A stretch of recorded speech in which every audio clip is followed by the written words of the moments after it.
in Paulding County.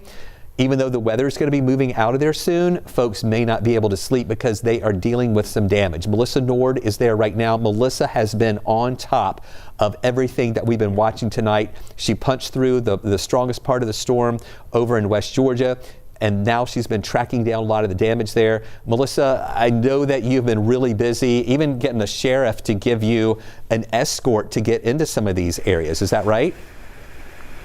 Yeah. And that's the challenge, Chris, because there are so many trees and wires down that numerous roads are just completely blocked off. I mean, we had to take very long detours, and then by chance we ran into Sheriff Hansen, and he was nice enough to kind of escort us to a little bit of the damage, but we haven't had a chance to get to where I think some of the core of the damage is and where we were getting reports of trees on houses as well. Where I am right now, though, this is on the corner of Villa Rica Highway and Hay Renfro Road, or Hay Renfro Lane. It is north of Paulding County High School, and behind me you see, look at this damage. I mean, this is a gas station that actually just had a renovation recently, the sheriff was telling me, and the entire awning, this is sheet metal, so it's pretty light, but the wind came up underneath it and picked it up. So you notice behind me, the top of that gas station awning cover is actually laying on top of the building. And then on the top of that, you see these are the legs of the gas station, the poles, so to speak, that are anchored normally into the ground. So whether it was a tornado or straight line winds, which we kind of feel at this point based on the damage path, it was probably some type of tornado that was skipping throughout Paulding County. But it came in and the wind got underneath that thing and tore it off. And you can see a lot of these smaller little pieces. These are not really heavy pieces of metal, but they've been strewn throughout this parking lot. I mean, they're pretty light, they're pretty flimsy, but in a tornado, anything like this becomes a projectile. And that's some of the dangers of tornadoes, is that it's not just what it's actually doing to structures like this building behind me, but it's what it picks up that are those lighter weight objects, and those become debris and projectiles. Now behind me, if you're familiar with this area, we've got a liquor store that's remained unscathed.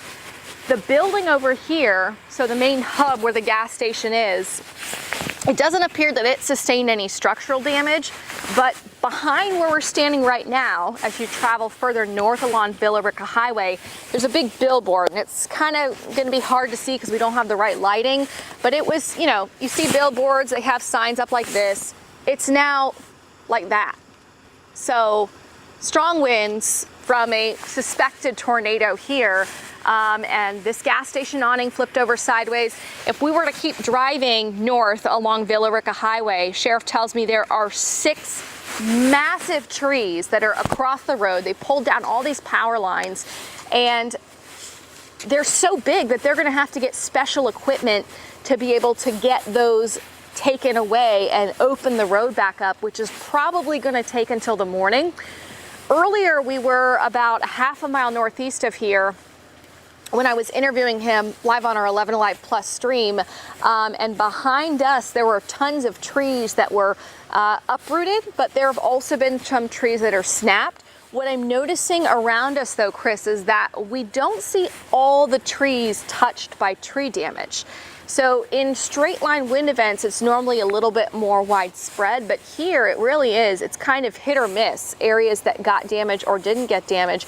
But where there is tree damage, we're talking about some trees snapped, some trees uprooted, and they're not just small trees, they're also really large trees as well. So where we haven't been able to get to yet is up north of here, up by the Kroger shopping center. That's where we're trying to get to eventually. We also have reports of about, I would say, over a dozen different reports of trees on houses.